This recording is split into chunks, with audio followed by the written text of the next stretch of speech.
Con ella fuimos al centro de la Tierra, al fondo del mar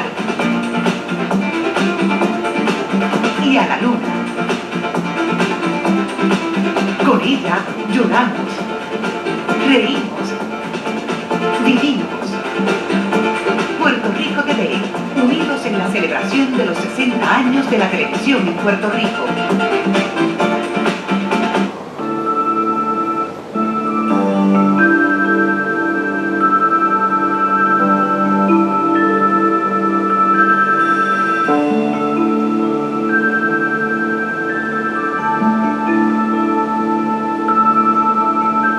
Una de las satisfacciones más grandes en mi carrera ha sido siempre ver cómo los jóvenes empiezan a crear dentro de la misma. Inmediatamente uno recuerda cuando uno empieza y siempre vuelve la misma historia, y la historia a través de los años en el teatro, en la televisión, en el cine, se repite. Es como un ciclo, ¿no? Y el invitado de hoy es un joven a quien yo aprecio mucho, a quien yo respeto mucho por su compromiso y sobre todo porque es un gran amigo. Y hay muy poca gente que sabe ser amigo hoy en día. Así que yo podía decir un montón de cosas de él maravillosas porque se presta para decir todo lo mejor del mundo sobre este ser humano. Pero yo solamente quiero que hablemos con él hoy y sepamos muchas cosas de él y toda la contribución que él ha hecho por Puerto Rico y desde Puerto Rico.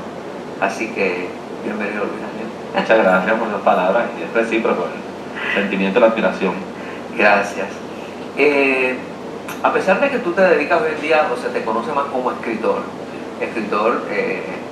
de los géneros, porque además de novelas has escrito teatro y has escrito poesía, sí. Y escribes continuamente, escribes. Claro. Es importante que sepamos que tú comenzaste en el teatro.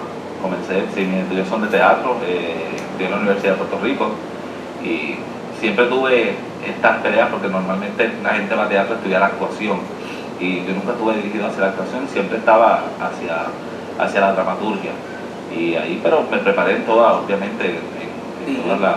¿Por qué tú eras la excepción a la regla? ¿Por qué no la actuación? Casi siempre soy la excepción a la regla en todo. No sé por qué me pasa eso, pero yo desde muy pequeño comencé a crear historias, así que yo no sabía originalmente que yo quería escribir, pero desde eso yo lo cuento en mi libro de crónicas.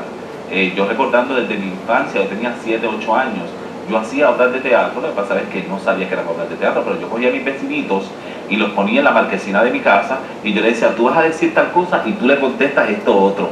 No había un libreto porque no había nada estructurado, pero yo me inventaba historias que vaya, Dios a saber de qué eran esas historias, pero me inventaba unas historias donde le decía a la gente y obviamente igual los dirigía. Le decía, tú te paras acá, tú te mueves acá y así. Y eran unos jueguitos. Y después poníamos hasta palmas en el portón para que la gente creara una especie de teatro realmente sin ninguna orientación al teatro, porque yo nunca había ido al teatro. Pero desde pequeño hacía ese tipo de cosas. Este fenómeno que tú explicas es un fenómeno que yo creo que hemos pasado, algunos de nosotros hemos pasado por él, porque en mi caso era el mismo. Yo no conocía lo que era teatro, sin embargo mis juegos eran teatrales. Exacto. Y recuerdo haber hablado una vez con Luis Rafael Sánchez, que es un caso muy parecido al tuyo. Entré en el departamento de drama y luego resulta ser que se dedica a escribir, ¿no? Que no se dedicó a la actuación ni a la dirección, que pudo haberlo hecho muy bien. Yo siempre estuve claro en términos de la actuación porque yo respeto mucho a los actores, pero yo cuando cogía actuación yo sufrí demasiado.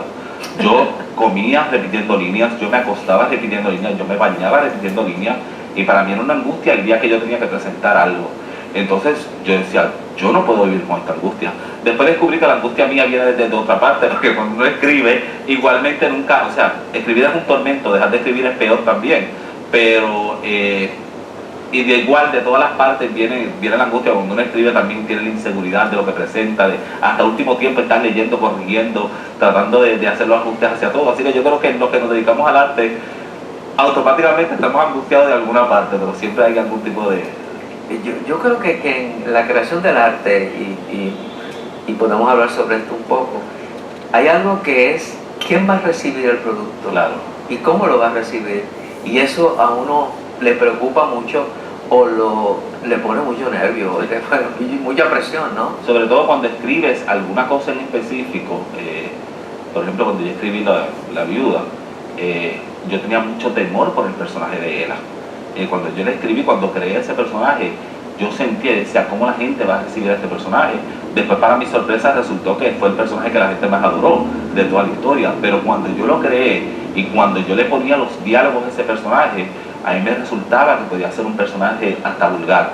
Y yo decía, ¿cómo la gente recibirá esto? Esto lo van a rechazar, esto no va a ser tal vez lo que yo quiero que sea. Después resultó completamente lo opuesto. Pero sí, uno desde el trabajo de uno, ya uno va sintiendo temores. Hay cosas en las que a veces uno va, que siente que va más seguro, que está más seguro y tal vez no te resulta igual. Es una cosa de que lo que uno hace nunca sabes cómo lo va a recibir la otra persona. Así que La Viuda de Rafael, ¿tú siempre lo pensaste como un thriller o es lo que uno recibe cuando lo está leyendo? Originalmente no. La Viuda de Rafael, cuando yo creo la historia, yo me senté a escribir lo que era la trama principal, a crear, a estructurar lo que era eso. Yo nunca me siento a escribir antes de yo montar el cuento para mí. O sea, cuando yo sé cómo termino, yo voy haciendo y escribiendo, haciendo una psicología de personaje. Yo creo que por eso una de las cosas que a mí siempre me han dicho es que mis personajes son muy ricos psicológicamente. La gente los conoce y parece como si los viera. Porque yo normalmente cuando yo me siento a escribir, yo voy empezando por los personajes, haciendo la psicología de ellos. Yo no comienzo a escribir. Cuando yo tengo el cuento montado completo, ahí es porque yo sé hacia dónde voy. Ahí es que yo comienzo a escribir. Y normalmente, como me pasó con La Viuda, cuando yo terminé el cuento, yo dije, pero es que este cuento nadie se lo va a leer. Porque obviamente era la viuda quien contaba la historia. Y el cuento sí era el de la viuda con sus amigas. Pero el personaje de Ela, que fue el que se convirtió en la narradora, ese personaje nunca existió en la creación de la historia. Pero cuando yo monto todo, yo digo, pero es que esta historia es tan triste, y narrándolo la viuda, va a ser una historia que, o sea, este libro lo van a soltar a mitad nadie lo va a querer leer. Y entonces ahí creo este personaje que es la mejor amiga de ella, y por eso es el ojo externo, que cuando empieza la novela es cuando ella abre la puerta de la funeraria, y uno como lector sabe que todo lo está viendo a través del ojo de ella. Y es el recurso que utilizo, obviamente, para crear y aliviar un poco de esta historia triste, crearle una historia, porque desde que comienza la novela te estás riendo hasta que termina, pero no deja de ser una historia trágica. Pero como le está contando una persona de afuera, no es la persona afectada, el tono de la historia cambia completamente. Lo primero que tú escribes es teatro.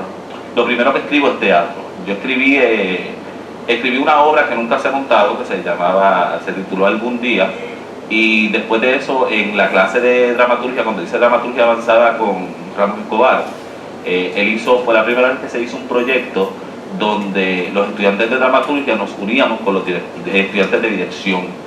Y entonces, la primera parte de dramaturgia, éramos como 2 estudiantes, y al final se proponía el trabajo.